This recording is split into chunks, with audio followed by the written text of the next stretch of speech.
इसके बाद फाइनली जो आखिरी हमारा हार्मोन है वो है एंड्रोजन। मतलब ये एड्रिनल कॉर्टेक्स का जो हार्मोन है वो एंड्रोजन है। अच्छा स्टूडेंट, एंड्रोजन जो हार्मोन होता है ये हार्मोन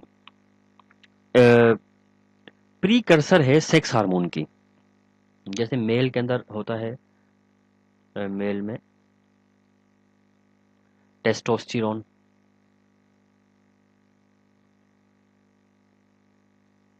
ठीक है, फीमेल में ईस्ट्रोजन। वैसे फीमेल में तो और भी बहुत सारे होते हैं, ईस्ट्रोजन बड़ा अहम है।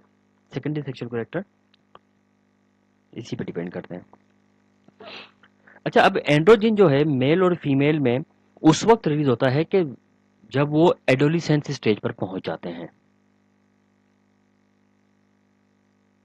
एडोलिसेंस स्टेज पर, वो तो एडोलिसेंस की स्टेज जो होती है 9 ईयर से 18 या 19 ईयर्स की जो एज होती है वो एडोलिसेंस एज कहलाती है। इसके बाद ये रिलीज होना शुरू हो जाता है। मेल में ये टेस्टोस्टेरोन बनाता है, फीमेल में एस्ट्रोजन बनाएगा ये। ठीक है, इसका मतलब है इसका ताल्लुक सेक्स हार्मोन से है, तो ये सेक्स हार्मोन होता है जो कि ये प्रोड्यूस करता है। अच्छा, अब ये मेल और फीमेल में अगर मिसाल के तौर पर इस एंड्रोजन की एबनॉर्मल आउटपुट हो जाए तो क्या होगा। अच्छा, एक बात याद रखिएगा कि टेस्टोस्टेरोन और ईस्ट्रोजन दोनों दोनों में सीक्रेट होते हैं। ये ना समझेगा कि ये सिर्फ टेस्टोस्टेरोन मेल में होता होगा और ईस्ट्रोजन सिर्फ फीमेल, नहीं, दोनों दोनों में होते हैं सीक्रेट। ठीक है। अच्छा, अगर मिसाल के तौर पे मेल में एंड्रोजन की सिक्रेशन ज्यादा हो जाए और टेस्टोस्टेरोन ज्यादा प्रोड्यूस होना शुरू कर दे तो उसके मेल जो मैस्कुलाइन कैरेक्टर अच्छी तरीके से डेवलप कर जाते हैं। मैस्कुलाइन कैरेक्टर क्या होते हैं, जिसको सेकेंडरी सेक्सुअल कैरेक्टर भी कहते हैं, उनमें मतलब फेशियल हेयर ग्रोथ हो जाती है, डीपनिंग ऑफ वॉइस हो जाती है, उसके जो बोन्स होती हैं वो थिक हो जाती हैं और उसके ऊपर मसल बल्क डेवलप करना शुरू कर देता है। ठीक है, तो काफी बल्की बॉडी बन जाती है उसकी, जबकि फीमेल की बॉडी बल्की नहीं होती, उनकी थिन या कर्वेशियस बॉडी होती है।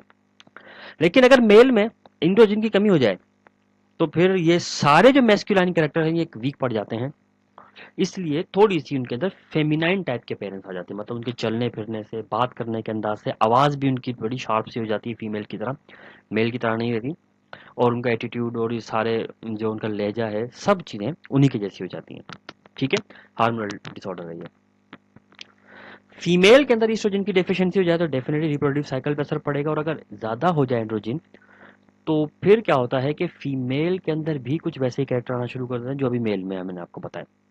मतलब उनके अंदर बोन्स थिक होना शुरू हो जाती हैं, फेशियल हेयर डेवलप करना शुरू कर देते हैं, और वॉइस डीप हो जाती है उसकी, और वो फीमेल जो होती हैं थोड़ी सी बल्की बॉडी वाली हो जाती हैं, हेल्दी बॉडी वाली हो जाती हैं। चेहरे पर फेशियल हेयर भी डेवलप उसके कर जाते हैं। ठीक है, तो ये एंड्रोजन की जो एबनॉर्मल आउटपुट है उसकी वजह से होता है।